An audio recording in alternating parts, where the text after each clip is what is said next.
Nakikiusap ako. Nagmamakaawa, mahal. Huwag mo kong iwan. Para mo ng awa. Mahal! Huwag mo ko iwan! Huwag mo ko iwan! Mahal! Huwag mo ko iwan! Mahal!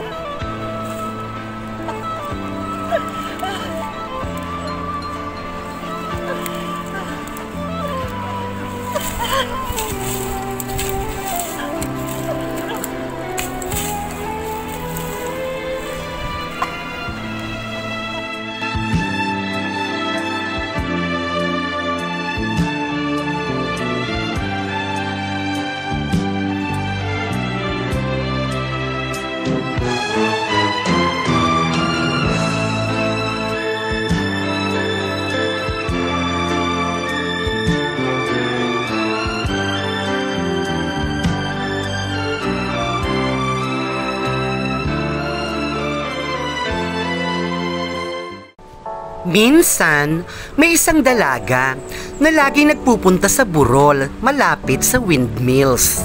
Hi, mahal! Andito na ako! Kung saan doon ay mayroon siyang katagpuan. Nainip ka ba, mahal ko? Pasensya ka na, mahal, ha? Marami pa kasi akong ginagawa sa bahay, kaya ngayon lang ako nakarating. Namiss kita, mahal. O siya, tayo na, mamasyal na tayo. At iyon ay ang kanyang tinatawag na mahal.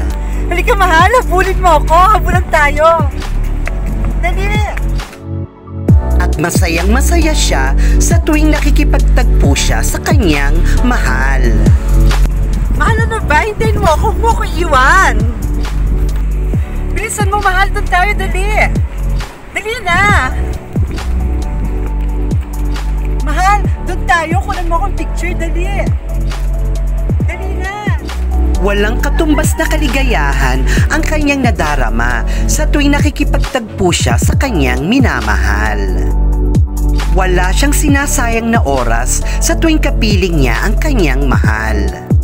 At sa isip niya ay sana'y wag nang matapos ang araw na iyon. Oh, mahal, uuwi na ako. Baka hinahanap na ako ng parents ko eh. I love you, mahal. Bukas ulit, ha. Bye-bye. Walang araw na hindi siya nagtutungo roon upang katagpuin ang kanyang tinatawag na nag-iisang mahal. Ang tagal naman ng mahal ko. Nasaan na kaya yun? Ayun na siya. Hi, mahal! Nandito ako!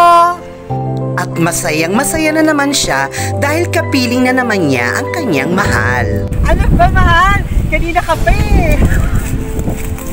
Wow! Ayoko na. Pagod na ako. Mahal, ano ba? Hintayin mo ako. Huwag mo ako iwan. Ikaw talaga?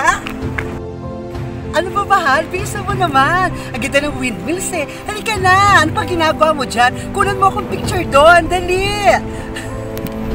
Bilisan mo sabi eh. Ano ba? Talagang maaaninag mo sa mukha niya ang labis na kaligayahan sa tuwing naroroon siya at kapiling ang kanyang tinatawag na mahal. Mahal, habulin mo ako, dali, habulin mo ako. Dali! Pero alam niyo ba mga viewers, minsan ay may araw na tulala ang dalagang ito. At sinasabayan niya ng pag-ikot ng kanyang ulo ang pag-ikot ng windmills. Na para bang wala siya sa kanyang sarili habang ginagawa niya ito. Basta't gusto niyang sabayan ang pag-ikot ng windmills ay ginagawa niya ito. At bukod pa doon, minsan naman ay malungkot siya at laging umiiyak. Anong sabi mo, mahal? Iiwan mo na ako? Hindi mo na ba ako mahal? Ang ibig mong sabihin, niloko mo lang ako? Hindi mo talaga ako mahal? Hindi. Huwag. Huwag mong gawin sa akin na mahal ko. Hindi ko kaya mawala ka. Para mo nang awa. Nakikiusap ako. Nagmamakaawa, mahal. Huwag mo kong iwan. mo nang awa. Mahal, wag mo ako iwan. Wag mo ako iwan, mahal. Wag mo ako iwan. Mahal!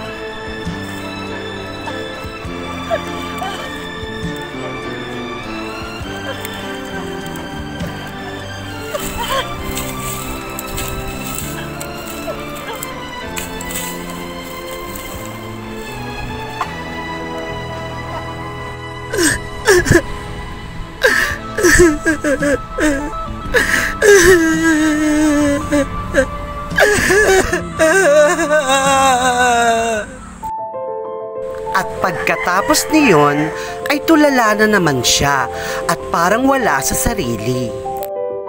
Na para bang pinagsakluban siya ng langit at lupa. Pero bakit kaya siya ganon? Minsan ay masaya, minsan ay malungkot at umiiyak, at kung minsan ay tulala. At bakit kaya sinasabayan niya ng pag-ikot ng kanyang ulo ang pag-ikot ng windmills? At pagkatapos niyang sabayan ang pag-ikot ng windmills, ay muling nagbabalik ang kanyang saya. Na para bang iyon ang gamot sa kanyang kalungkutang nadarama.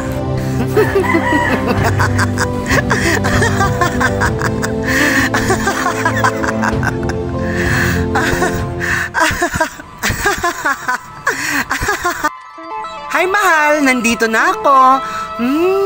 Mwah. Nainip ka ba, mahal ko? Ayun na naman yung babaeng baliw. Sa ibaba ng burol. Kawawa naman. Nabaliw yan simula nung iwan ng kasintahan at nagpakasal sa ibang babae. Mahal, habulin mo ako. Habulin mo ako. Dapat yan, dinadala na sa mental eh. Ano ka ba, mahal? Ano ka ba? Dapat lang.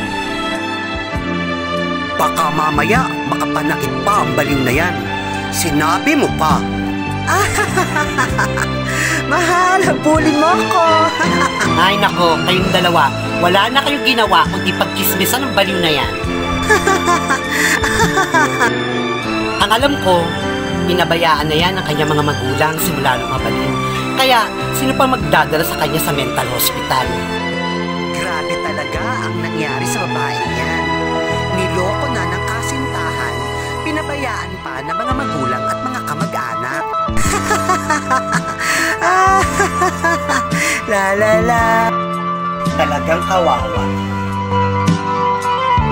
O mga viewers, may kilala ba kayong tao na sinasabayan ang pag-ikot ng windmills?